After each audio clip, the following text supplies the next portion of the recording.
So, good morning, good evening, good afternoon, depending on where you are in the world. Um, about half of our viewers are, a little bit less than half of our viewers are in the United States these days. The rest of them come from all over the world, including Asia, the Middle East, Europe. Don't have nearly as many viewers from Africa.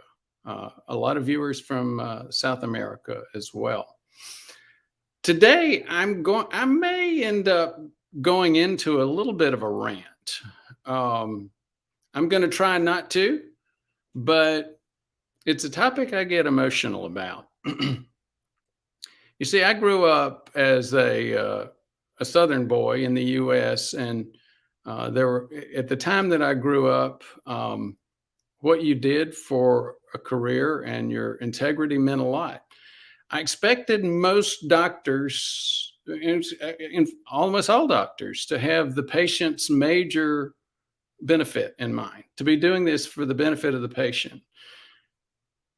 That's not always the case. And in fact, it's actually the case a lot less often than you'd like to see. So I usually don't go there, but I'm going to go there today because it's an important issue, especially in prevention of heart attack and stroke. The bottom line is that many doctors, many clinics, and even many hospitals really support themselves financially on cardiovascular testing and cardiovascular procedures that really don't help the patient. The science is pretty clear these days that that is the case. But when you've got, there's a term, the medical industrial complex. I think they started similar terms a long time ago, talking about the military industrial complex. Now it's the medical industrial complex. There's mega bucks behind medicine. And one of the areas where the mega bucks are supporting doctors, their lifestyle, clinics, and hospitals is cardiovascular testing and procedures. When again, they don't make the difference that you might think. So we're going to talk about that. Again, hopefully I don't get myself in too much trouble. So previous topics we covered are statins and cardiovascular inflammation. What is the real impact on plaque? Do statins decrease cardiovascular inflammation? What is cardiovascular inflammation? Oh, and here's one that a lot of people love to hate on and argue about. Artificial sweeteners cause insulin resistance, right? A lot of us feel very strongly that it does, but in that content that we made available, we take a cold, hard look at that question. And again, it might not be just what you think. So for those of you who don't know this channel, we're basically about the things that kill and disable us. And that's mostly heart attack and stroke. Heart attack is the number one killer for most of the world. And stroke is still the number one permanent disabler. Guess what's quickly on the rise and has overtaken stroke in a couple of places. A couple of years ago, it looked like it overtook stroke in England based on some data sets. Dementia, Alzheimer's. And guess what? If you think that, only heart attack and stroke are related to cardiovascular disease, only those are really driven by diabetes and even more so by prediabetes. Think again. The real scientists in this space these days are calling Alzheimer's type 3 diabetes. So be aware. It will impact your life. Whether it impacts your health or not, it's an 80% probability, at least. um, it will impact your loved ones. So now, why doesn't your doctor tell you that? You know, it's pretty clear from the evidence that your primary care docs are not likely to know this.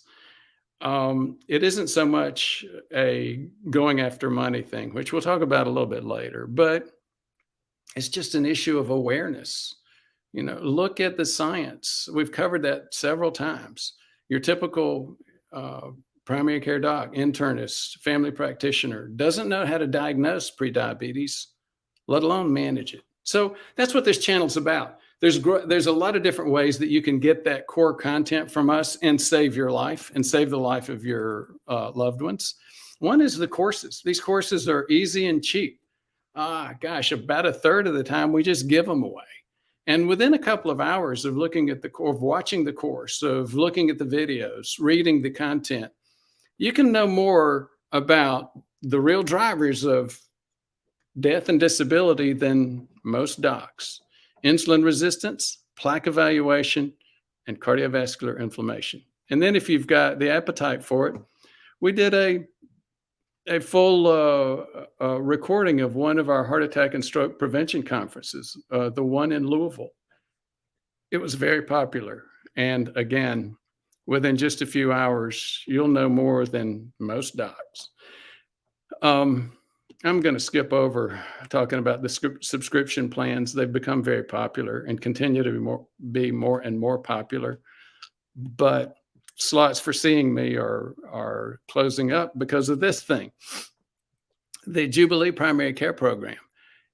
Through Jubilee Primary Care, we are able to provide the level of care, more like a concierge level of care, that people are just not used to.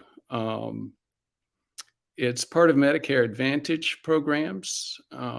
It has become incredibly popular.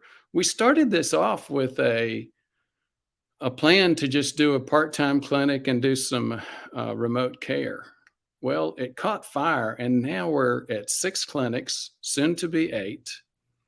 We're at 12 providers, 7 doctors, and on schedule to have like 10,000 patients by the end of the year.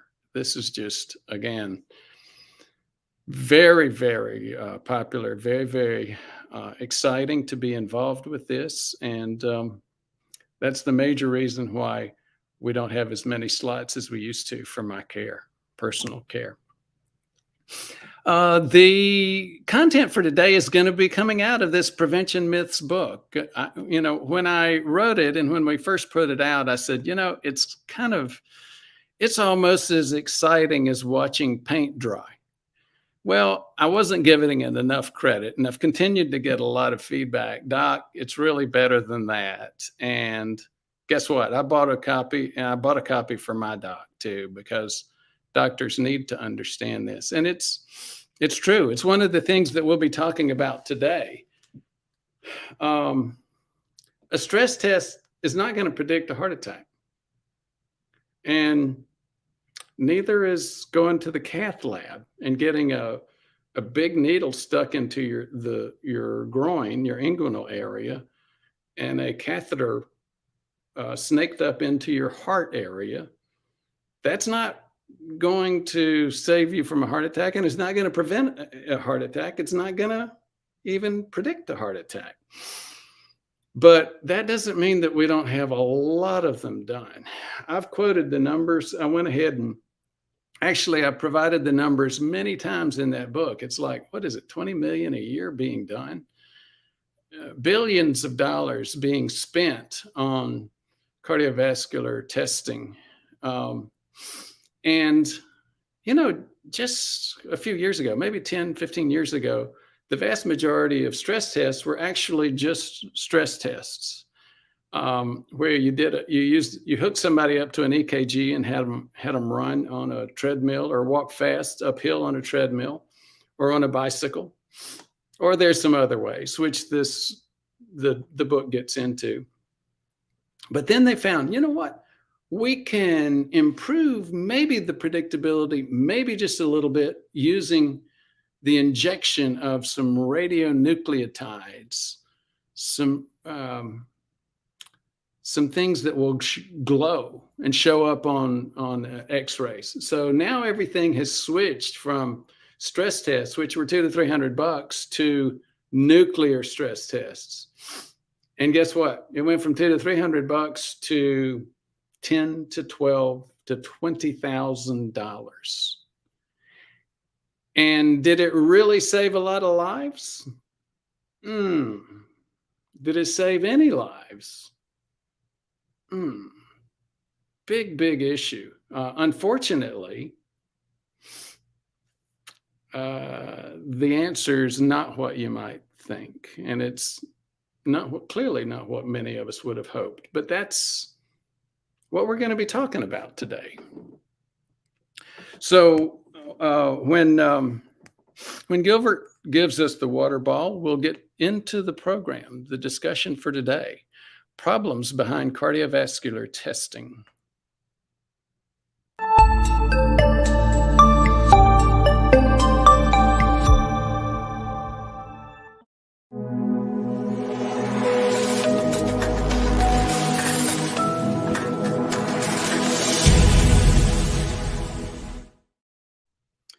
You know, I have to tell you, I'm going to be talking about two sets of problems. I'm not even going to touch on the biggest problem with cardiovascular testing. And if I forget, I'm going to keep you in suspense. There is a problem with cardiovascular testing that I'm not going to mention in the program today. If you're watching and you don't get it, ask what it was at the end during the Q&A, or maybe make a guess on what you think it is in the Q&A, because we're going to talk about radiation. We're going to talk about expense, but we're not going to talk about the biggest problem behind cardiovascular testing. So let's start with radiation. Now, most people would say, look, there's just not that much radiation. And if you go down to the 1, 2, 3, 4, 5, 6 bullet point here, you see you get increased cancer risk from radiation at 100 millisieverts. What's a sievert? We'll talk about that in a second, but it's basically just a unit of radiation. And you need to have 100 millisieverts. A milli means 1,000th. So 100 thousandths, 100 times 1,000th of a sievert in a lifetime, cumulative radiation increases cancer risk. Well, look at these doses over here on the side. Intravenous pilogram, that's basically injecting radioactive dye to look at your kidneys. 2 to 3, 4 or 5 millisieverts. Barium swallow, that's looking at stomach and intestinal kind of things, 6 millisieverts. A barium enema, that's an enema. But that's looking at colon problems. A CT of the head, 2 millisieverts. If you talk about CT calcium scores, those tend to be like a millisievert. They're with the new techniques, maybe even less. So not significant. CT of the abdomen, the stomach, 8 to 10 millisieverts. CT of the pelvis, 5 to 6. Coronary angiogram, still only 6. But percutaneous angiogram, that's doing a stent. And then guess what? Whenever you do a stent, you're going to already have done the coronary angiogram. And guess what? Anytime somebody has that done, they've already had one or more nuclear stress tests. And here's what the big issue is. One of my patients was 45 years old. And he said, you know, when I was in my 20s, I had a little bit of a chest flutter when I was playing basketball one day. I went to a doc. He sent me to a cardiologist. And the cardiologist has been doing a nuclear stress test every year. since my mid-20s, and I'm 45 now. And I guess he'll continue to do them until my 60s. You know, these guys are getting more and more radiation, and it's adding up. And as you might see under that second bullet, nuclear stress tests up to 12 millisieverts.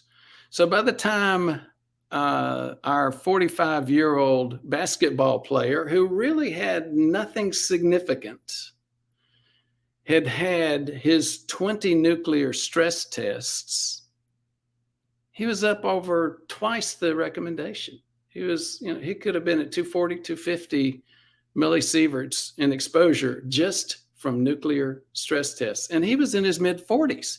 He wasn't even 50 or 60. And again, he should not have been having those. So let's go back. Let me go to the script here and talk about these just a minute. So sieverts essentially measure the health effect of ionizing radiation over time. Nuclear stress tests, 2 to 12 millisieverts. Invasive angiograms going into the cath lab, 8 millisieverts. Stents, 12 to 20 millisieverts. The other term for that on the right-hand side in the image in the table is coronary PCI. So percutaneous intervention is what that's talking about. So stents, significant amount of radiation. Coronary calcium score, as I mentioned a few minutes ago, now it's less than 1 millisievert. So you've heard me recommend calcium score. You hear a lot of people that watch my channel. There used to be a lot of overlap between mine and Igor. I can't remember Igor's last name. Somebody help me out there. But there used to be a lot of crossover. And then when COVID hit, he got way deep into politics on COVID. I stuck with this, so there's not as much crossover. But his channel was originally funded by an Irish businessman whose unrecognized heart disease was discovered with calcium score. So they pushed calcium score very hard on their channel. I push it too. I think it's great. I don't push it as hard as, I don't recommend it as strongly as a CIMT. There are problems with CIMT, and we're not going to get into all of those details today, but a well-done CIMT to me is far more informative and helpful than a calcium score. And CIMT, 0 radiation. Calcium score, less than significant. How about a CT angiogram?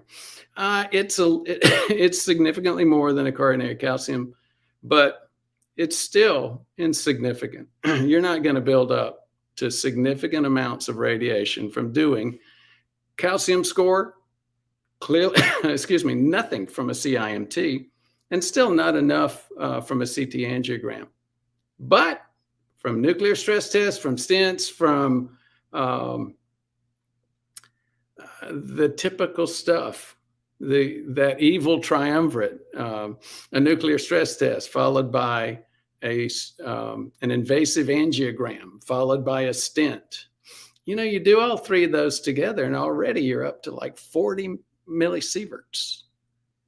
And that's just for one stent. How about the guys that get what's called, they get like 8, 10 stents in the business? A lot of people refer to that jokingly as a full metal jacket, which does not prevent heart attack, by the way. But by that time, they've racked up several hundred millisieverts of radiation. Again, who did it help? Did it prevent the patient's heart attack? No, it won't. The science is really clear on that. Did it help pay for the hospital and the clinic and the doctor's mortgage? Yes, it did. So again, I'm sounding a little bit edgy today, but as we'll see, this is not just me being edgy, some crazy internet doc, some prevention guy complaining about interventions. We'll see a little bit later that the standards committees of the interventionists are saying the same thing. They've been saying this for years. So if somebody says to you, well, let's do a nuclear stress test. They're really good. Or I think you need a stent. Or let's take you into the cath lab and see what's really going on. It's not going to tell you what's really going on, but it's going to end up giving you some significant radiation. Nuclear stress tests count for 10% of the ionizing radiation exposure of the United States population. 10%. And you know what? There's a lot of sunshine out there, and sunshine is a major source of ionizing radiation. But the fact that a study that doesn't predict heart attacks is creating 10% of that radiation is, as you can tell, it gets me upset. I'll leave it at that. Now I'm going to get even worse, maybe even more inflammatory in terms of content that I'm covering. And again, this is in the book. If you're interested in this stuff and you want to know, excuse me, the details, then get the book. We go into gory detail on the book. I will tell you that. There's an article. It was by Atul Gawande. If you don't know anything about Atul Gawande, he's a surgeon at Harvard, and he spent a lot of time he spent time in the White House actually doing some medical policy discussion, and he's uncovered some incredible information. The cost conundrum was a major article. Appeared in excuse me, it appeared in Annals of Medicine, but it was also, I think it was a New York Times bestseller. It was a big deal. A lot of the public saw this. And basically what they're talking about here is the human cash register, the human ATM. So the US fails to control surgical and medical procedure utilization. We just fail. We don't do that. And again, I mentioned the term earlier, the medical industrial complex. It's a major financial market, and it should not be. Since a decade ago, almost half of primary care physicians believed that much of the care provided is unnecessary. So again, we're not talking about some crazy internet doc. We're talking about half the docs that are doing primary care. And guess what? 2 to 3% of docs actually go into primary care, and those are the guys that aren't going to get paid as much, and they care more about helping people. I won't get into that. We'll talk about that later if somebody wants to bring that up. 83% of the folks surveyed thought they could be sued for not ordering a test. So that's why they ordered a test, not to help the patient, but just to keep from being sued. 52%, again, also over half, said that they ordered tests due to performance measures in their contracts, not because it's going to help a patient. In other words, the hospitals that tend to be driven by specialists basically hire primary care docs and reward primary care docs, compensate them on referrals to specialists. 62% said they ordered tests due to financial incentives. So again, yes, I've been maybe too much of a good little boy and haven't really discussed this enough. I truly did. I came into medicine thinking that the majority of doctors were going to be focused on what helps the patient. And as you can see here, 62% are saying, you know what? We order tests for financial reasons, to make money. So guess what? Is anybody surprised that the prices in healthcare increase over time? Now let's talk about stress tests. There's no evidence that stress tests, EKG or myocardial perfusion. What is that? Myocardial, myo means heart, muscle, cardio means heart. Heart muscle perfusion. What does perfusion mean? Blood studies. In other words, studies to see if the heart muscle is getting enough blood. That's what myocardial perfusion imaging is about. In other words, it's a nuclear stress test. It's what they're doing with this guy right here. They're putting him on a treadmill. They're cranking up the speed and the incline. They're telling him to walk.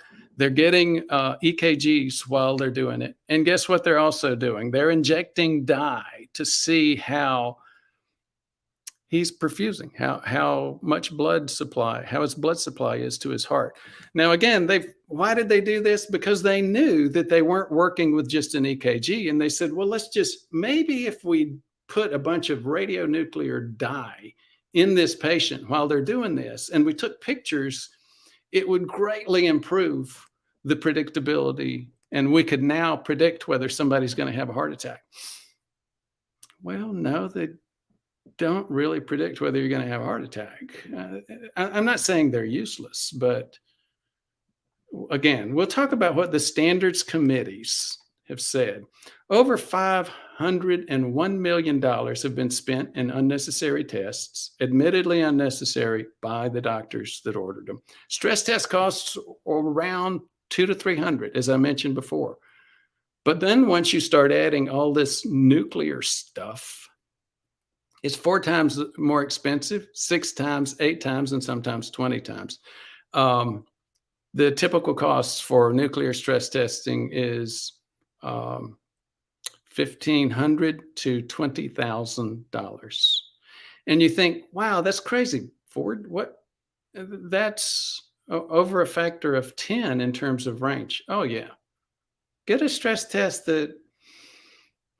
at some local private clinic versus a community clinic, and start calling around. Look it up on the internet.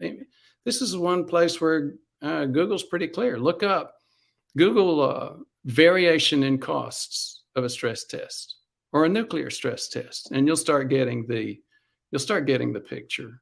And again, or you could get the book, and we lay it out for you pretty well.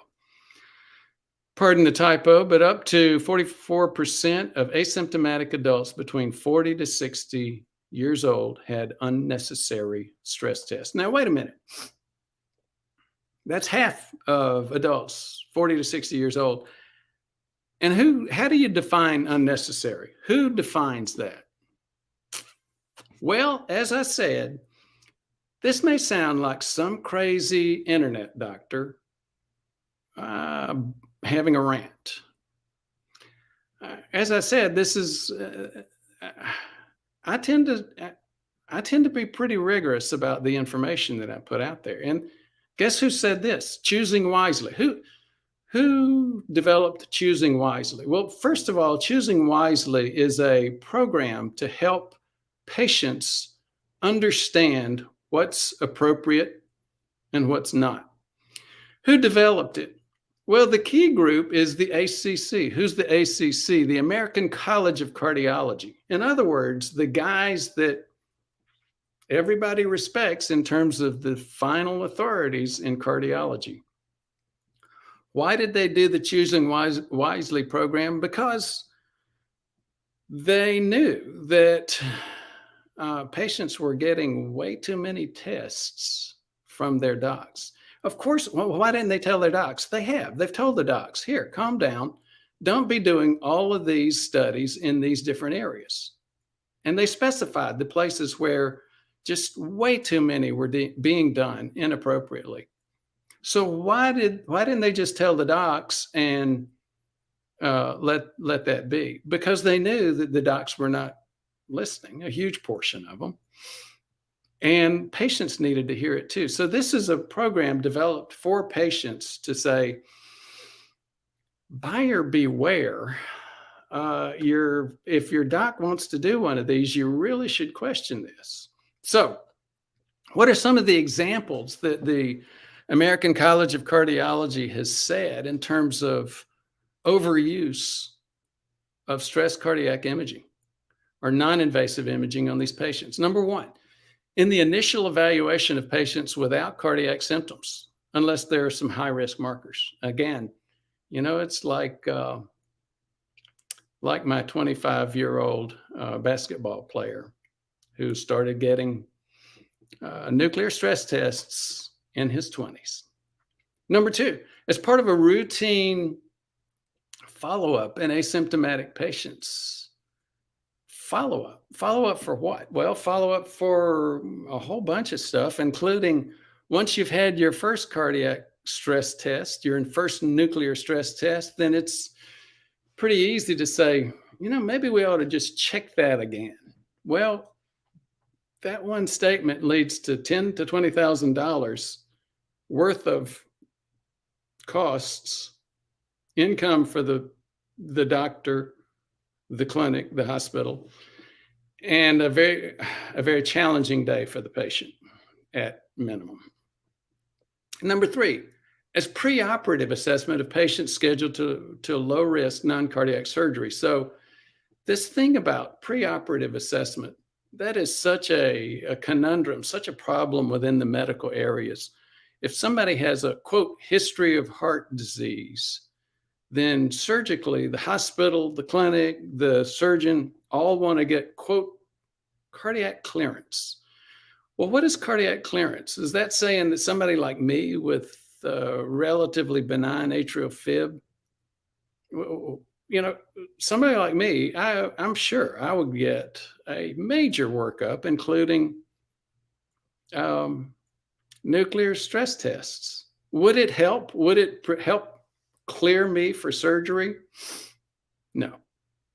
Would it make a lot of money? Yeah. Would it help me in terms of me feeling better? Unfortunately, that's where one of the problems is. There's a major disconnect in information on the patient side versus the doctor's side. Number 4, avoid echocardiography. That's echo. That's what's often called sonography of the heart. It's a routine follow-up for mild asymptomatic native valve disease in adults with no change in signs or symptoms. I've got a whole lot of family members with mitral valve prolapse. It's totally asymptomatic. And yes, if they wanted to, they could go to cardiologists all the time, anywhere, and the cardiologist would say, well, let's just get an echo. Well, that's sort of like saying, well, let's just get a nuclear stress test. Let's just get this test. Let's just get a CT. Let's just get, again, you see where this starts to go. Avoid routine EKG or ECG screening as part of a low-risk surgical pre-op evaluation for asymptomatic patients. Again, some hospitals used to do a chest x-ray on everybody that came into the hospital and an EKG on everybody that came into the hospital until somebody said, we're not getting anything out of that. Why are we doing that? And guess what? Thousands of people asked that question. In fact, as a new doc, I saw that, had multiple conversations with multiple docs, and we'd all say, yep, we're not getting anything out of that. We really should have stopped that long ago. But who's going to make that stop? Who's going to make that choice? And so things just perpetuate. They continue and they continue. So are there other groups that are looking at this? There was a group called SHAPE, Screening for Heart Attack Prevention and Education. They'd formed a little task force. They began proposing their own guidelines. They weren't part of an acknowledged part of the ACC, the standards committees, and you'd have to look them up. They don't get a lot of airtime. Unfortunately, they provide inadequate warning to asymptomatic individuals with subclinical atherosclerosis who are unaware of their high-risk status. Now, what does that mean? Here, on a practical basis, here's what it means. You should get a CIMT and a calcium score. That's what that means. And guess what? You add that to a Kraft insulin survey, or at least an OGTT-IR, like Michelle orders for me for a lot of folks. That would give you the warning that you need. And again, you don't quite get those through the SHAPE guidelines. That's one of the reasons why they're not popular. Among existing tools for detection of subclinical plaque, They do propose the use of CIMT or coronary calcium score. So that's it for my rant today. Hopefully, I didn't get too far. I didn't get nearly as far as I was afraid I might. And Gilbert, if you'll give us the transition, we'll go into Q&A.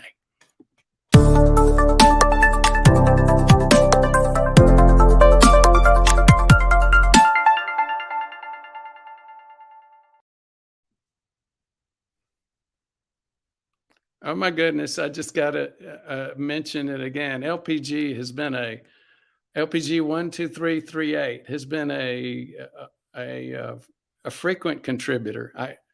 He gave us a super chat of $200. Great content as always, and thanks for the webinar the other day. Leopold Gehring.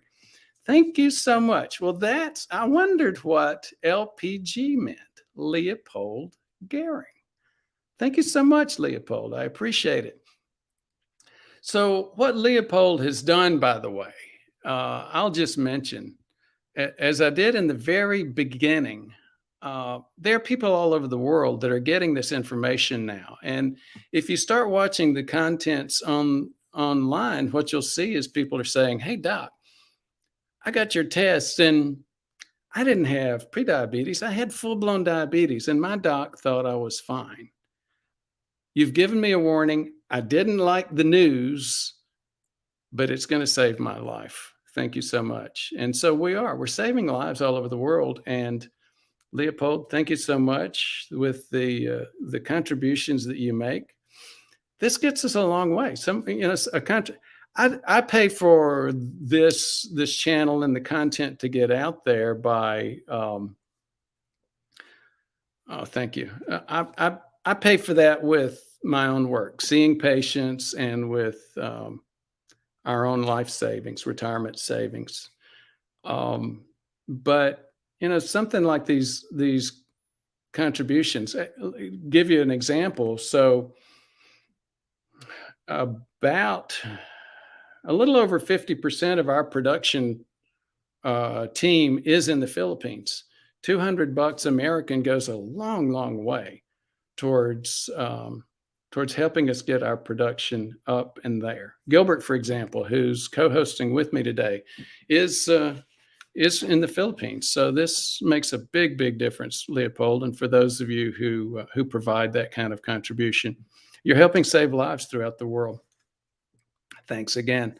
Another one while we're talking about it, Vagabond Sojourner, $5. Please smash the like button. Thank you again, Vagabond. That $5 makes a difference. And guess what? To the rest of the folks that you make that comment to, smashing the like button doesn't cost you anything, but it makes a big difference in terms of saving lives, because what happens is the AI, the artificial intelligence, reads that and says, you know what? This is information that humans have said is important. I'll start prioritizing that when people are looking for videos in this area. So thank you. Greg Johnson, hello from Cincinnati, Ohio, USA. Thank you so much for identifying your location. Deef Allah Bani Hamad from Middle East Jordan. Deef, I hope I'm saying that right. Thank you so much. We've had folks from the Australian continent, New Zealand, a lot of folks from the Middle East, a lot of folks from Europe, a lot of folks from Asia, the Philippines, Thailand, China, a lot of folks from different areas in South America and Central America, but I don't remember anybody from East Jordan. Thank you so much for making us aware. Bill H., good morning from Brentwood, Tennessee, where I used to live. Thank you so much, Bill. Ora Ruth Kamieni, I think Ora Ruth, if you want to tell folks where you're from, that'll be great. I won't. But Ora Ruth is also not in the U.S. John Tucho, good morning to you, Doc. Diaf Allah Bani Hamad, good evening, sir. So as I mentioned, not all of us are in this time zone. So good evening. Thank you so much for spending some of your evening time with us, Bani Hamad, Diaf Allah, Bani Hamad. As John Tocho said, please hit the like button. Again, thumbs up, like button, and that makes a big difference in terms of getting that information out there. Leopold, thank you so much for getting us, helping us get this information out there. E.T. himself, thanks E.T., I appreciate it. Vagabond Sojourner, thank you so much. Again, you guys are putting your money where your mouth is. It's very helpful. It makes a big difference. Robert Pinsky, if you drop a slice of bread on the ground, does that make it low carb? Ching. Well, I guess for some people, you know, I've seen plenty of low carbers who had logic not as good as that, Bob, or Robert. So thanks for sharing. I think Gilbert provided this. This is a link. If you want to get more of our content, that's where you can go. And there's over 1,000 videos now available out there, which gives you the inside information on the things, how to prevent the things that kill and disable us. Chris Barnes, can you discuss MTHFR? MTHFR. Well, great question, Chris. And yes, I can. And for those of you who think we're sort of getting over into the nasty language area, nope, that's something else. MTHFR in this environment means methyl tetrahydrofolate reductase. You see why we use MTHFR rather than that? It's a big, big word. Now, here's the thing. If you think about what causes aging, and those of you who have heard the mitochondrial theory, the mitochondrial mechanism, there's a whole lot to that. It's been the most popular theory mechanism for aging for since the 60s and at least the 70s. So 50 years, 60 years more. Maybe my math is bad, but basically it's saying the mitochondria is a furnace, and you've got between dozens and hundreds of them in a cell. So like hundreds of them in a heart cell, maybe a few dozen of them in a skin cell or something like that, that's not actively working like that. And once you get 60 years old, that means you've got a 60-year-old furnace still burning. Well, what happens with a 60-year-old furnace? Those of you who saw the movie A Christmas Story, the father would go down, he'd start messing with the furnace and coughing and cursing at it, and all of a sudden smoke would come out. If you get that kind of image, that's not that far off from the mitochondrial theory of aging. And guess what? Now, that may sound like a bunch of theory, but where does that start to impact the economy? Well, guess what? There is a huge market out there for antioxidant vitamins. Your antioxidants, A, C, and E. Major, multi-billion now. And it's just grown by, a factor of 100 over the past 20 years. And it's because people said, well, that's the whole thing. It's oxidation. And you want antioxidant vitamins to calm that down. What is an antioxidant, and what does that have to do with the old furnace in the Christmas story? Well, the old furnace, again, is that mitochondria. And what we're talking about is oxidized materials. These oxidized materials, sometimes you get a hole burn in the mitochondria and they come seeping out. And so you get these increased oxidized materials. Wait a minute. What is oxidized, and what is, how's that? Oxidation is what it sounds like. It's combination with oxygen. And guess what? That's exactly what burning in a fire is. And if you think about it, oxidation is also called rust. So the mechanics call it rust. The chemists call it oxidation. Kids playing in a campground call it fire. it's all related and it's all the same thing. So you've got a controlled fire going on in your mitochondria. That's how we make energy. And that's what allows us to move around and be alive. But, every advantage in life also tends to have some disadvantages, and that's the problem. Now, wait a minute. Let me go back and let's connect some dots here. MTHFR, what has that got to do with all of what we're talking about, mitochondria and oxidation?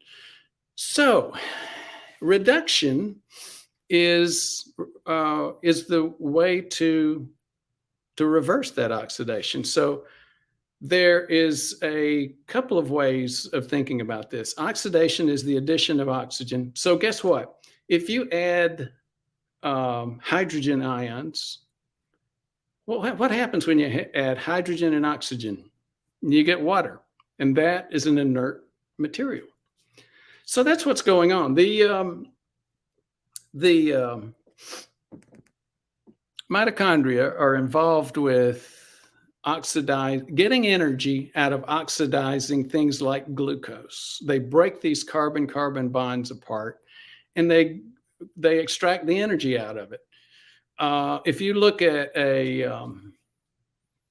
fungus, for example, who doesn't have this kind of process, they get like 6 energy units out of a 6-carbon glucose molecule. If you go to a human, though, we get more like 36, because 36 units instead of 6 units of energy out of that glucose molecule. We do it because we're oxidizing it and breaking down every one of those. But again, as we said, so that's a great advantage, but it also creates the disadvantage of oxidation, which, oxidation causes the wrinkles in my forehead, the loss of elasticity in our tissues as we age. It causes plaque, heart attack, stroke. It's, you begin to see what the pros and the cons are. But again, that still doesn't help us understand what MTHFR is. So methyl tetrahydrofolate, easy for me to say, huh? Methyl tetrahydrofolate reductase. So now we get to that question. Again, Chris, thanks for giving me a great bunny hole to dive into, and hopefully we're going to pop out the other end now. So that's how the human body actually deals with this burning embers lying around causing damage problems. It uses methyl tetrahydrofolate reductase and related enzymes to reduce the B vitamin complex, and those B vitamins then go in and put that fire out. You do that through the opposite of oxidation, which is reduction. So now you begin to realize, so that's where this multi-billion-dollar antioxidant vitamin craze came from. But then you begin to ask the question, well, for the antioxidant vitamins are A, C, and E, but you just mentioned folate, which is a B vitamin, and you said it's B vitamin complex. Well, that's the reality. You can go in and add A, C, and E, and those can help a little bit, but the human body has its own system, and it involves very much using B vitamin complex. Now, what is MTHFR specifically? Well, it's a genetic problem. You see, over half of us have at least one. A lot of us have 2, and some of us have 3. Some of us have more, but what am I talking about? Genetic variations. So there are 3 major genetic variations which decrease our ability to manage this B vitamin complex for reduction. Well, that's what MTHFR is all about, methyl tetrahydrofolate reductase. Now, there are tests that you can do for it. I've had it because I used to work at a human genetics lab. And guess what? I have 2 of the 3. And there was another video, another YouTuber doctor named ZDogMD, and his he's done a lot of silly stuff, making fun of songs like Weird Al, but he's also had some good content. One of his content items was not so good. You see, he's an ICU doc. And why am I going down this bunny trail off of another bunny trail? Because it makes a point. He said, MTHFR, reduction problems. Does it make a difference? No.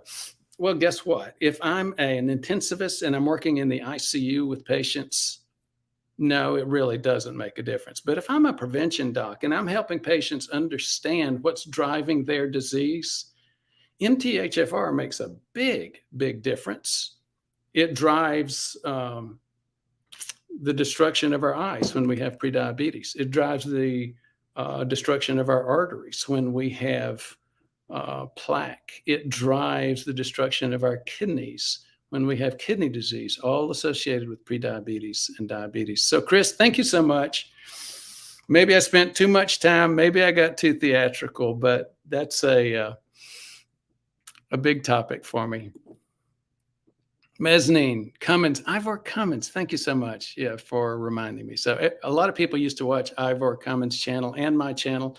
You still see a good bit of it, but again, Ivor's really gotten into the politics of COVID, and I'm going to leave that alone. Jonathan Hull, Ivor Cummins, exactly right. Thank you, Mezzanine and Jonathan and Bill and Bill H, Bill B, Bill H, Jonathan. Ivor is no longer sponsored by that Irish billionaire. Uh-oh. Wonder what happened. Oh, you wonder what happened too. Yeah, me too. So dead end. I'm scheduled for a nuclear stress test soon. What is the alternative? Well, I mentioned those. If I were scheduled for a nuclear stress test and I didn't have the following, a good CIMT, and Michelle can help you in terms of finding that. By the way, Gilbert, if you could show Michelle's number, I'd appreciate it. 859-721-1414.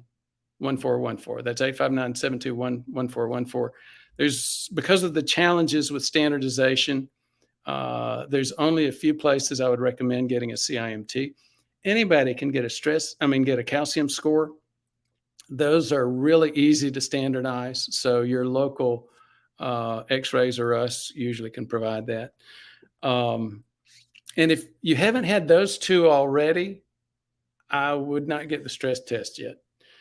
And you heard the rest of this content. I'd think once, twice, 3 times, and maybe 10 times before I got a nuclear stress test, because it's not going to predict your heart attack. It's not going to provide what you think it will, unless you're just wanting to know a little bit more about your exercise capacity. It will tell you that. But again, that's sort of like what happened to Tim Russert. He said, Doc, we're worried about what my heart attack and stroke risk. Why don't we get a stress test? They got it. They passed it in flying. He passed it in flying colors and died at work a couple of months later from a heart attack. And the pathologist said the inside of his arteries looked like the face of a teenager with a bad case of acne. If you don't know what that means, again, think back about what we've just been talking about, oxidation and the impact on arteries. Did I mention CIMT? So CIMT, calcium score, CT angiogram, all of those are alternatives that I would go for first before I agreed to a nuclear stress test. Thank you, Dead End. Good question. Mezzanine, had a stress test 5 years back after feeling sluggish. I did fantastic. My cardiologist told me I had the heart of a 30-year-old. I was 51. A calcium score 3 weeks later revealed a score of 64. You're so right. Thank you so much, Mezzanine. And let me give the rest of it. Thank you for sharing that. It's one thing to hear some crazy doc up ranting and raving about something, but it's something else to hear a patient who says, yeah, it happened to me. So let me tell you why this kind of thing happens. We have the assumption going in that any plaque is going to show up on a stress test, and that's not at all the case. In fact, things don't show up on a stress test until you've gotten between 50 and 60% occlusion of the flow of blood. Well, if you understand what really causes a heart attack, in other words, you have soft plaque, that plaque releases a little bit of that hot liquid plaque that's been softened by oxidation. That hot liquid plaque then forms a clot, and the clot causes the heart attack. Not the plaque itself, but the clot that comes from the soft plaque. So when you understand that that's what causes the heart attack, you can begin to understand why somebody like Tim Russert would have a totally normal stress test, and somebody like Mezzanine here could have the arteries in the heart of a 30-year-old on a stress test. As I mentioned, it's great for showing you your exercise capacity, but it's not so good at showing you whether you have plaque. And guess what? Well, so you say, well, it still has some predictive stuff, or people wouldn't use it. No, there's no question. If your heart's in great shape, you're less likely to have a heart attack. But guess what? 1 to 2/3 of heart attacks occur in people with less than 50% occlusion of their blood flow. So, in other words, people like Mezzanine who had plaque, but not enough to impact the flow of blood. So if 1 to 2/3 of the people that have plaque, but not enough to show up on a stress test, guess what? That's exactly why you can pass a stress test with flying colors and still die from a heart attack like Tim Russert did. Bill Boswell, carotid endarterectomy in 2016. Doc wanted to do a triple, I guess you mean bypass there. Told me I had 70% plus blockage. Cardiothoracic in the family, and said he said I didn't need it. 30 to 40%. Got a second opinion. Current triglyceride over HDL is 0.84. Well, you brought up some really good points, Bill. Thank you so much for sharing it. And again, because you had a cardiothoracic, I'm assuming it's a surgeon or an invasive cardiologist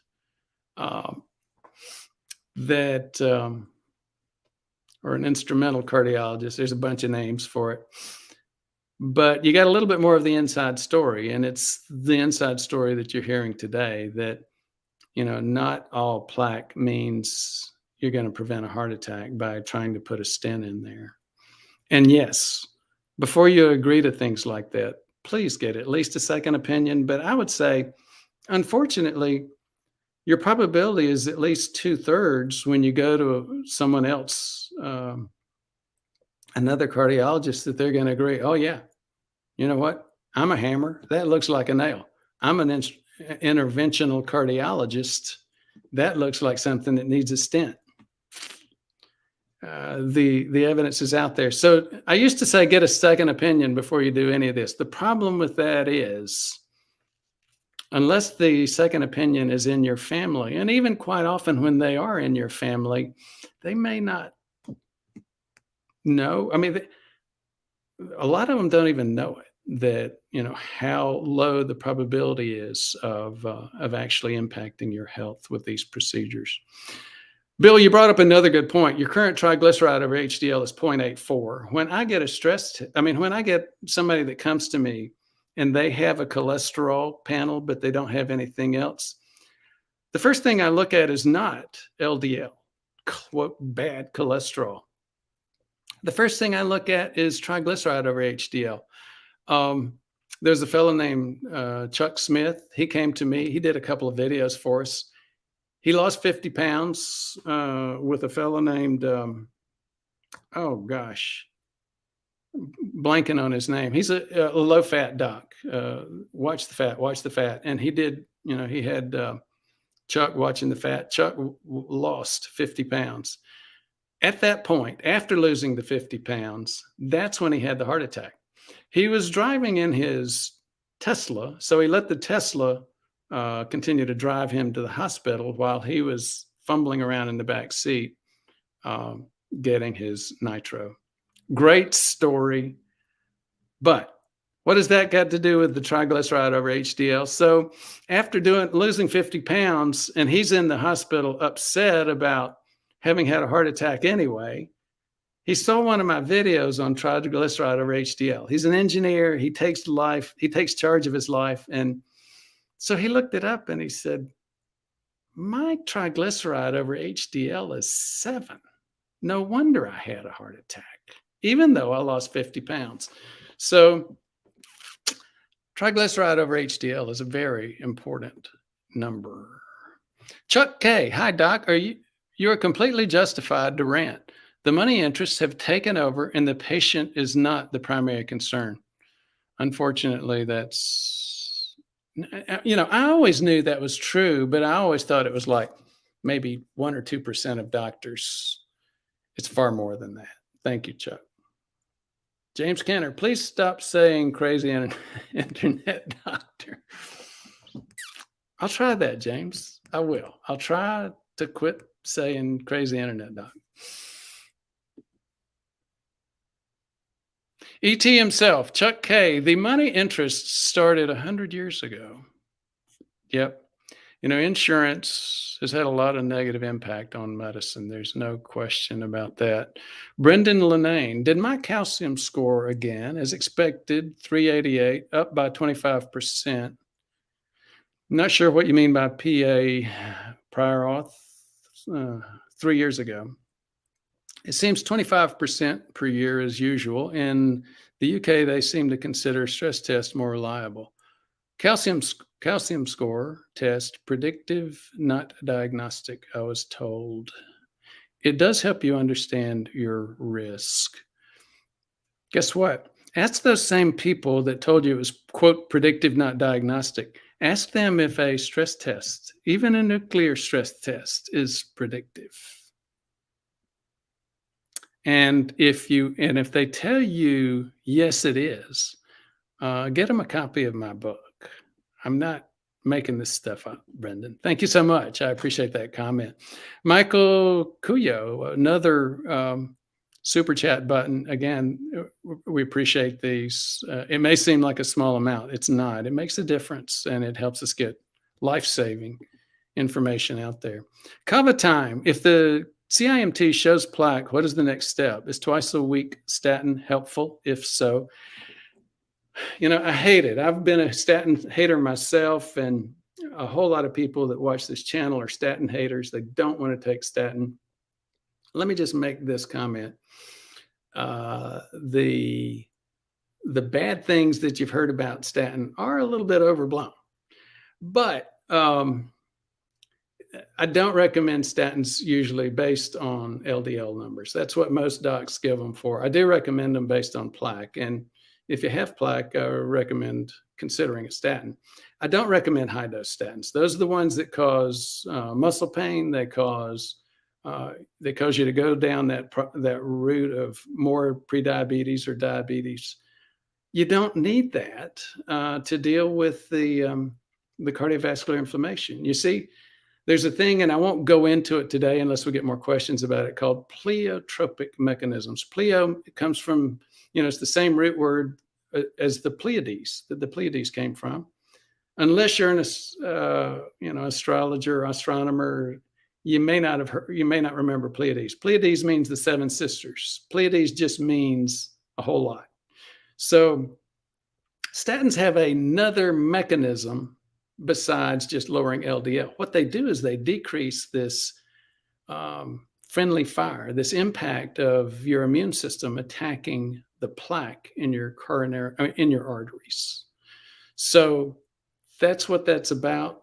You can do that with very small amounts, very low doses of statins. So yeah, I do use statins, rarely use them more than a very small dose. So the whole statin issue is a whole different set of questions. Greg Johnson, hello, doc. Do you have any idea, any advice on how to deal with atrial fibrillation? I certainly do. I have atrial fibrillation. One thing I did not do was get I had a local interventional cardiologist specialized in this, and he said he had some of the best numbers in the area for atrial fibrillation, basically cauterizing parts of the some specific parts of the heart wall. It's called ablation, to stop that what we call aberrant or incorrect or circular or chaotic pathway of the heart beat, the network, the circuitry of the heart. You see, what happens is the heart muscle can actually evolve into the connection system, the electrical system, the system which coordinates the beat of the heart. We can test for that genetically. It's 4Q25. I've got two copies of 4Q25, which means I got one for my mom, one for my dad. Guess what? One of them also has atrial fib. So what is that? After having gone down that bunny hole, why does that matter? Well, because that's why the vast majority of ablations, which is, quote, the definitive treatment for atrial fib, the majority of those ablations last anywhere from 6 to 18, maybe up to even 36 months, but they tend to change and go away. They don't really help long-term. So I didn't have an ablation. I watch my lifestyle, but there were some other things I could do. I lost another 10 pounds, which I've gained back, but I haven't gained back my recurrence of atrial fib.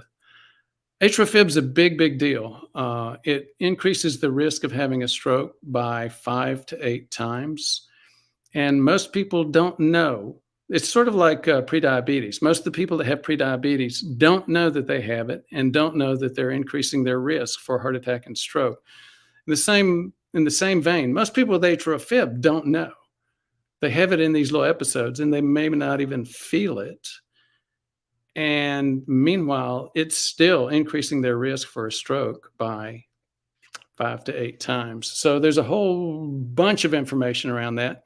Because it's so near and dear to my heart, pardon the pun, I've done a series of about 24 videos on atrial fib. So Greg, if you'll go to YouTube and plug in my name and plug in atrial fib, you should get at least a couple of dozen of videos. And I can't cover all that, obviously, in one question, but thanks for that question and the invitation to mention it.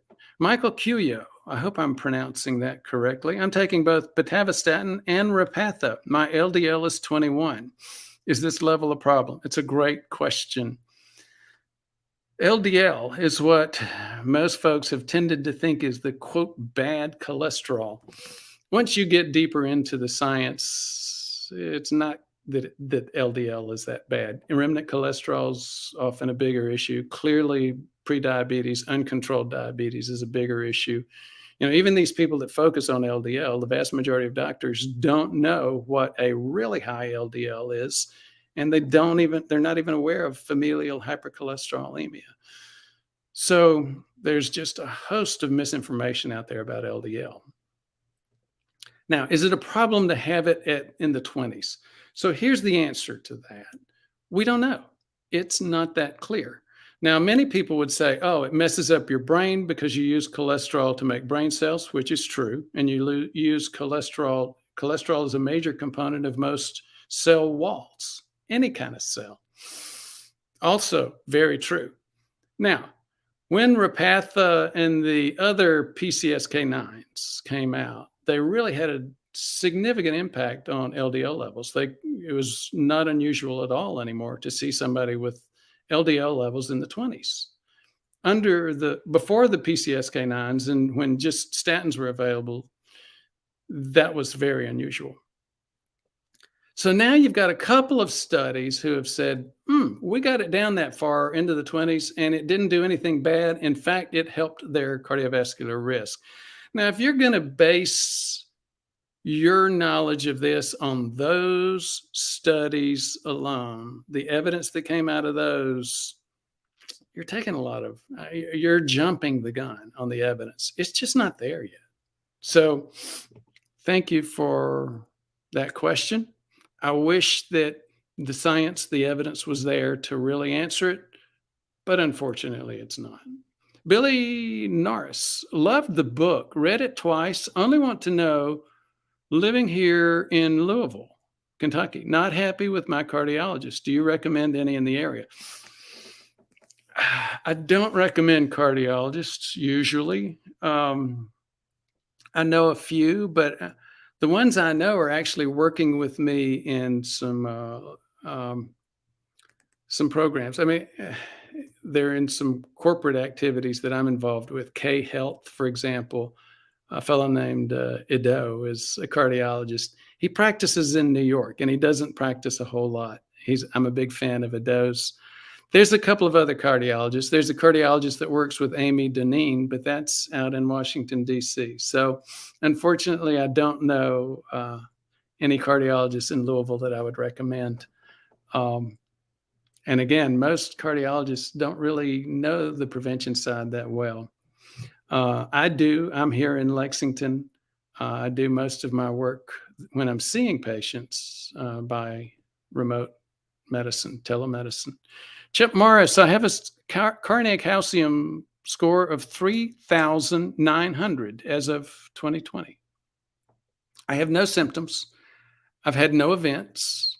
Am I a candidate for a nuclear stress test due to the high score? I'm 74, good weight and good blood pressure. I will guarantee you, Chip, you and I could find hundreds and thousands and maybe hundreds of thousands of cardiologists who'd love to do a nuclear stress test on you. What would it tell you? It would give you a lot of information about your exercise capacity. Would it help you predict your heart attack? No. Would it help you delineate your risk?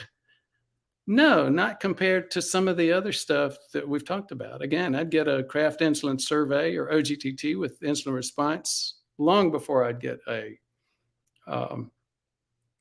one of those for you. And guess what, Chip? Thank you for sharing that you have a calcium score over 1,000. I can't tell you the number of people that come to me and they're grown men, they're middle-aged, and they literally often are in tears because their calcium score is over 1,000. And they think that means they're going to die. It doesn't mean that. In fact, the other concern and problem I have with calcium scores is I'll get people that come to me and they're out of shape. They've got way too much body fat. They came to me because they had a calcium score of a few hundred. They lose 30 pounds, 40 pounds, 50 pounds. They get their act together. They start doing what they need to do. And they say, Doc, I'm going to go back and get another calcium score because I bet the calcium's going to go away and I'm going to do a victory lap. And I keep saying, please don't go into this with the expectation that your calcium will have gone away. In fact, it's going to increase because we know when you take soft plaque, it has no calcium, so it doesn't show up on a calcium score, and it causes risk. Hard plaque doesn't cause risk. It has decreased the risk and stabilized. So wait a minute. Isn't there a significant, what's the word I'm looking for? Something that it's sort of like the opposites. A higher calcium score means more risk, but stabilized plaque has calcium, and soft plaque, which causes the risk, has no calcium. Yes, both of those are true, and it seems like a contrast. Well, what's the rest of the story? So the rest of the story is this. If you have a lot of calcium, it shows that you've got a lot of history with creating soft plaque. You've also got a lot of history of backing up, stabilizing that plaque. Somebody who hasn't been there very much, hasn't made very much soft plaque, they're not going to have a lot of calcium because they haven't been doing that process very much. Now, does it mean that anybody with a calcium score of over 1,000 is doomed? No, I mean, well, we're all doomed at some point to die, but no. Is that a huge risk? It is some risk, but after working with me for a matter of months, most of these guys that come into me that have a calcium score over 1,000 are very comfortable, that they're stable, they know what their issues are, they've got their risks dialed in, and they've got their countermeasures dialed in, and they're safe. Great questions, Chip. Thank you so much for bringing them up. Rob Kramer, a $20 super chat contribution. Thank you so much, Rob. I appreciate it again. Keep up the good work. How do I work with a doctor in Illinois or long distance? Well, I'm just about all of my patients are long distance now. And one of the key things is the amount of time the doctor spends with you. If the doc spends 7 to 10 to even 15 minutes with you, you're just not going to get the information that you need in terms of understanding. The doc's not even going to understand your risks, let alone you understanding your risks. That's one of the most important issues that we have. Michael Cuyo, I'm $5 super chat. Thank you again. I'm taking both pitavastatin and Repatha. LDL's 21. Is this level a problem? We discussed that. So it's Gator Beer Geek who asked me not to talk about the Beer Geek part. He said he's not drinking beer anymore. So it's Gator. It's sort of like Prince, who doesn't have the name Prince anymore. Gator Beer Geek, who's not Gator. Recently saw mention of ezetimibe, often being useful for low-carb hyper-responders on low-carb diets. Do you have any thoughts on its use in those circumstances? Not specific to those circumstances, and I really don't use ezetimibe a whole lot because, again, ezetimibe, it's not quite so much ezetimibe is used more by folks who are focusing on that LDL. And I just tend to not use it very much. It also complicates risk when you're using some other drugs like statins. So good question. I just don't use those that much for some of the reasons that I just mentioned. Peter Grant, vitamin C is the catalyst for all electrical activities. No, I would say no. I mean, vitamin C is very important, but it's not quite what the Linus Pauling Institute and its followers would crack it up to be. Bill Boswell, too much boardroom in the examination room. Very good point. E.T. himself, any take on quercetin for improved blood flow, especially the water-soluble kind? Not for improved blood flow. I did look at quercetin when the pandemic started and looked to see if there was significant evidence in terms of prevention with the pandemic, and there certainly appeared to be. Now, does that mean there's none for cardiovascular health? No, I think, in fact, one of the major overlaps was risk with cardiovascular health and risk with the pandemic. So sorry I couldn't help more than that. But I wouldn't be surprised, E.T. Vape King, is it true that apple pectin can benefit coronary artery disease? Probably, but I'm not an apple pectin guy either. Vape. Brendan Lenane, I heard that megadosing riboflavin plus a good B complex supplement addresses MTHFR, mother for issues. Brendan, thank you for bringing me back to that. I went down this long series of bunny holes with a bunch of bunny holes off of bunny holes on Motherfer, MTHFR, methyl tetrahydrofolate, and oxidation. At the end of the day, you might say, well, that doesn't apply to me. I don't have it. Remember, we said over half of us have this problem. So then as complicated as all that got, Brendan brings us back to a very simple question that I really didn't deal with. And that is, what do you do about it? Well, you could go to a genetics lab and get testing. Like I said, I did because I worked with one. So I didn't have to pay for mine. If I wanted to know about mine now and we're not working for one and had to pay for it, would I get it? I have plenty of patients for whom that's an issue, and I wouldn't pay for genetic testing. I don't recommend it. You could. But there's some things that tip you off to risk factor for it. And for example, elevated homocysteine. I won't go down that bunny trail, but I will say, clearly, if you have elevated homocysteine, I would take one of the methylated vitamin B complexes. Now, what has methylation got to do with all this? You remember we talked about oxidation is adding an oxygen molecule. Reduction, it does away with oxidation. It neutralizes it. It adds a hydrogen molecule back.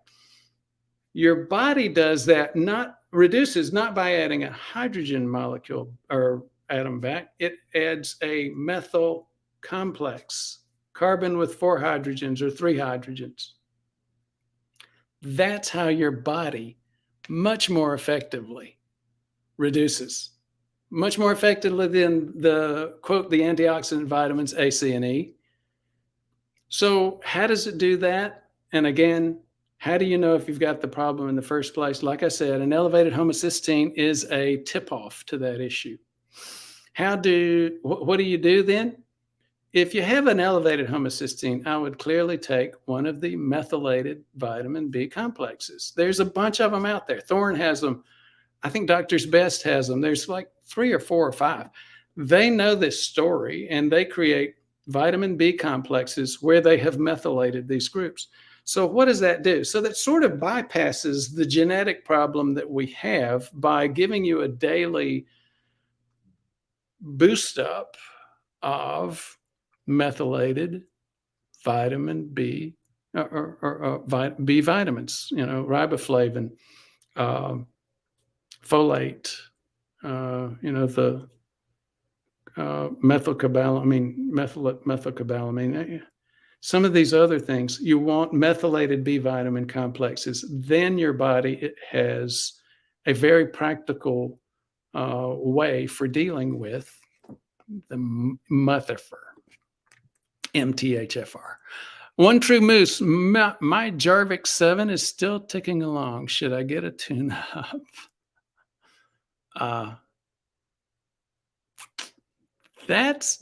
We don't cover that stuff, True Moose. And for those of you who are saying, you're scratching your head, the Jarvik 7 is a artificial heart. It's a man-made heart. So Jim McMahon, should I take K2 if I've already had a stent? Will it loosen the calcified plaque? So let me look. I've got more questions than time, as we often get to. So I'm going to not go down as deep a bunny hole as I could with this. The short story is, although people say that K2 decreases calcium in the arteries, and therefore maybe destabilizes that calcium, there's no evidence that it does that. Logic, but no evidence. So I follow the evidence. I take K2 all the time. I'm not worried about it destabilizing my calcified plaque. Rob Kramer, where are the places that do the CIMT correctly? Again, call Michelle. Gilbert, if you'll flash Michelle's number up there, 859-721-1414, 859-721-1414. There's a place in Nashville that does it well. There's a place in Atlanta that does it well. And there's a group. It's owned and run by some friends of mine, Todd and Heidi. They live in Utah. Their last name is Eldridge, and their company is called Cardio Risk. They have extremely well-trained staff all over the country, and they provide these CIMTs all over the country. So that's where I would go. That's where I do mine. That's what I would recommend. Just call Todd and Heidi, and Michelle can get you connected to them. Thank you. And I don't make money off of Todd and Heidi's services. Peter Grant, one can also get heart damage without lack of blood flow. I've had 2 heart attacks, never felt. It's a lot more complicated than needing stents. If you're getting chest pain, feel lucky. You know, the point is, if you're having pain, at least you're getting a warning. And I think that's what Peter's saying. You're right, Peter. Especially, you know, even when I grew up in medicine 30, 40 years ago, even back then, we all knew that heart attacks, silent heart attacks, were classic for people with diabetes and prediabetes. So, silent heart attack, think diabetes, prediabetes. There's some other issues as well, as you mentioned, but make sure you rule those out. Waldo Ketzi, I have a regular heartbeat right now. I was diagnosed with atrial fib a few months ago, and they reversed it with amiodarone, hydrochloride. But the last 4 days, it's back. Be careful with the drug treatments for atrial fib. Many of you know and remember old Alabama Gardner. He shared, and his daughter shared after he died, that that's exactly what happened to him. He was taking some drug treatments for atrial fib, and they caused a lung problem. The side effects for drug treatments for atrial fib can be lethal. Ali Sufyan, hi, sir. Big fan. I've been fasting. However, my triglycerides are not reducing for 400. Please help. Well, I can't help you, you know, as a patient over the internet. Michelle can get you set up if you want to see me. But the bigger issue, by far the most common big issue causing elevated triglycerides, is eating carbs and eating too much calories. Obviously, if you're fasting, maybe you're not eating too many calories or carbs. But the question is, how do you define fasting? Does it mean still eating 2,000, 2,500 calories, half of those from carbs, and then doing a little bit of fasting in the morning? I don't know that because, again, I'm just hearing that question alone. I could give you probably a lot more help if we talked individually. But in fact, I made that assumption the other day that I understood what somebody was saying. David Wright was on with me, and the person that asked the question actually had a significant obesity problem that I didn't pick up because I was just trying to answer a question on the internet. Fort Worth West Side, does our body attack hard plaque after it's already formed? Yes, if we start going down that path. We start eating too many carbs. We start gaining too much body fat. We start losing. This is a permanent thing. Once you have this, insulin resistance, inflammation, your body can slip back into it. And guess what? You don't feel it when it does. And guess what? If you've already got hard plaque, you're that much quicker than having to go through the whole process of forming plaque from nothing. So, no, it's stable. But again, you can't fall off the diet wagon. Chris Barnes, what are your thoughts about Repatha? I believe it's given by injection. Yes, I've got a few patients that I've given it to. I actually have significant number of FH, familial hypercholesterolemia patients that don't need it. In fact, more that don't need it than do. And as I mentioned before, the vast majority of docs don't even realize that what's really going on with a lot of these patients is familial hypercholesterolemia. Even more docs don't understand lean mass hyperresponder. So again, a couple of reasons why LDL might be significantly elevated. And docs don't understand the metabolism, what the risks are behind things that might be driving it. So again, go back to buyer beware. Be careful what you where you get your consultation. Ali Sufyan, should I start fenofibrate, but my muscles hurt? Again, I clearly can't recommend drugs to somebody until I know a lot of details. And again, I have a few slots left. You can call Michelle, and I'm seeing people in Thailand and the Philippines and all over the world. Peter Grant, ablation has come a long way with CT mapping. It certainly has, Peter. No matter how far ablation has come, it's not going to stop the reality that myocardial cells, heart muscle cells, can turn into conduction cells and therefore create those extra little paths that cause atrial fib. Thank you. And so, atrial fib is like heart failure, which is like the, heart risk. Same thing, second verse, same thing, third verse. It's really more a lifestyle. The countermeasures, the better countermeasures are lifestyle. And you can't out-ablate a lifestyle issue, just like you can't out-stent a lifestyle issue, just like you can't out-prescribe a lifestyle issue. Thank you, Peter. The democracy one. Triglycerides are critical. I've had 2 STEMIs. It's heart attacks. First at 51 and second at 53. Triglycerides were high for a very long time. Pay very close attention to it. So Ali Sufyan, who shared that your triglycerides are 400, I would just recommend that you listen to the democracy one's comment. Peter Grant, counterintuitive. Yes, that's one word. That's maybe a better word than I was trying to think of and couldn't anyway. And if you're not following any of this, it's okay.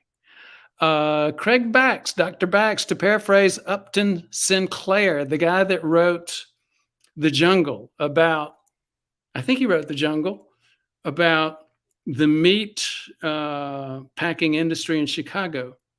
The surest way to make a cardiologist not know something is to make their salary depend upon not understanding it. Ouch. Oh, in other words, if you get paid to be a hammer, everything really does look like a nail. Thank you so much, Craig. It's good to see you comment here. I can't read Russian, which I think is Cyrillic, which I'm not even going to try. Dr. Bax, by the way, I'm in Springfield, Illinois. Thank you, Dr. Bax. And Dr. Bax, I think, will be working with us some where Janice, my wife, Dr. Derrickson, who's got more doctorates than I have, by the way, is helping develop more of a network of docs. So if you call Michelle and you want to see Dr. Bax, we can help you make that happen. Dr. Jeff Sater, what do you think about the EndoPat test? I'm back and forth. EndoPat, these are some of the tests which are looking at responses of the arteries to different stressors to see if they can predict heart attack. To a large extent, they predict heart attack as badly as, if not worse, than many of the other tests. I certainly don't. Todd does a lot of those. We talk about those kind of tests in the book. So again, it's a bigger topic than I can cover right now. Because the majority of my practice, vast majority, over 95% of it is remote, I obviously don't use procedures, and that's a hands-on procedure. Is it terrible? No, it's not terrible. There's some value to it if you have access to a good one. But just like anything else, it needs to be good quality, both in terms of the test and the interpretation. Contradiction. Thank you, World Traveler. Those of you who might know the reality that when you're getting Alzheimer's, one of the first things you tend to lose is word finding. Might think, oh, maybe his doc got some bad news coming his way. Could be. I will tell you this, though. I first noticed that I had word finding problems when I was in the 4th grade. So I was 10 years old at that point. I'm 64 now, so I have avoided the hangman of cognitive. At least I would say I've avoided the hangman of cognitive decline for 54 years now. If you talk to some others, they may have a different opinion. So, Aura Ruth Kamieni, I don't think they lasted that long. Jarvik 7, I don't either. Aura, thank you so much. Again, Aura is a very smart lady. Vape King, Jarrow formulas makes a methylated B complex too. Yeah, Jarrow is one of the ones I was trying to think of. Again, it's this word finding thing. Peter Grant, pure encapsulation in their one vitamin has massive doses of B vitamins, all methylated. You bring up a key point as you continue to discuss these B vitamins. Unless they're methylated, people hear the B vitamin complex and they think, okay, well, if I've got elevated homocysteine and some of these other issues, maybe I should just take a B complex. And then you look and you find, oh, I'm taking it already, so I'm fine. No, you're not. If you have this issue, take methylated B complex. That's the whole point here. Thank you so much, Peter, for clarifying. And Peter mentions Jarrow as well. Ali Surfian, hi, sir, big fan. I'm not sure why we're seeing that again. Chris Barnes, my husband has MTHFR, and it's caused blood clots, anemia, hypothyroidism. So ZDogMD, I think Chris Barnes might argue with you about whether or not it's insignificant. Yes, ZDog's comment as a doctor was, yeah, it's real, but it's not significant. I think Chris Barnes would join me in arguing maybe it's not significant if you're an intensivist, but it's clearly significant if you're looking at not having a problem and landing in the ICU in the first place. So back to Chris's comment, he has 6 stents so far. We can't get anyone to address Muthifer. He's taking all the methyl vitamins. Well, good luck, Chris. Thank you so much for sharing that. Hark Mika. I can't read that. Jim McMahon. Not that Jim McMahon. I have a stent and want minimal statins, if any. What is the minimal effective dosage? It's been demonstrated that 2.5 milligrams of rosuvastatin has an impact. And 2.5 milligrams of rosuvastatin twice a week, even once a week, has been documented to have an impact. So there you go, Jim McMahon. B. Flint, good cardio risk doc in Manchester, Vermont, for those in the Northeast. Chris Barnes, anyone know of a good cardiologist in the Dallas-Fort Worth area? Peter Grant, primary care doctor should have a cardio doctor they refer to. Again, some of these I'm not going to comment on. Brent, especially regarding the referral piece. There are very few docs, whether it's cardiologists say they know how to practice prevention, but again, they're worse. Most cardiologists are worse at prediabetes and diabetes and the true risk factors than primary care docs. And primary care docs have already been demonstrated in the science that they don't know how to diagnose, let alone manage the number one problem here causing the issue.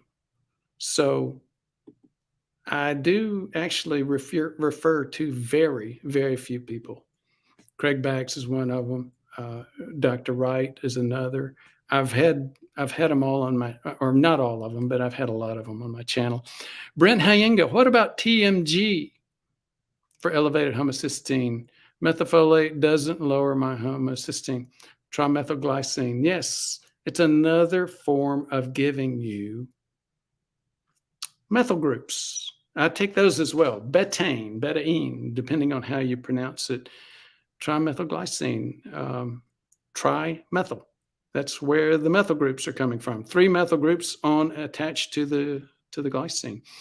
Sax Girl Horn Boy, any suggestions for identifying good/safe generic versions of drugs that have had multiple recalls, metformin, metoprolol? You know, I hate to say this, but a lot of people go way too far down. I take metformin. I don't take metoprolol. The beta blockers, you really need to be careful about using. Those tend to cause diabetes, and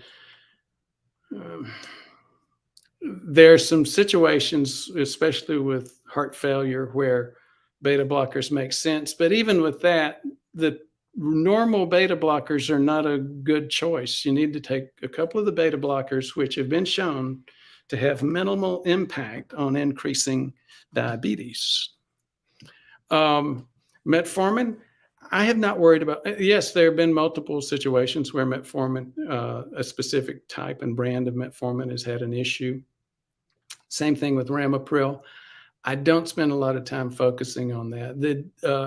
Believe it or not, there's a lot of stuff I hate about the FDA, but one of the things I'm comfortable with is their ability to find these issues and get them out. Even when you look at the drug recalls that have happened, the vast majority of them have been for very minimal issues, issues that even with the problem that they had, they were causing less risk than the benefit that they were giving. So again, I apologize if I'm seeming to not have as much concern as a lot of people have about that issue. I let recalls happen. I appreciate the FDA for keeping an eye on that. I appreciate the pharmacists, the professionals in pharmacy and pharma and FDA who protect the drug supplies. I get mad at them for a lot of other reasons. For example, I don't think metformin should be a prescription drug. And I certainly don't think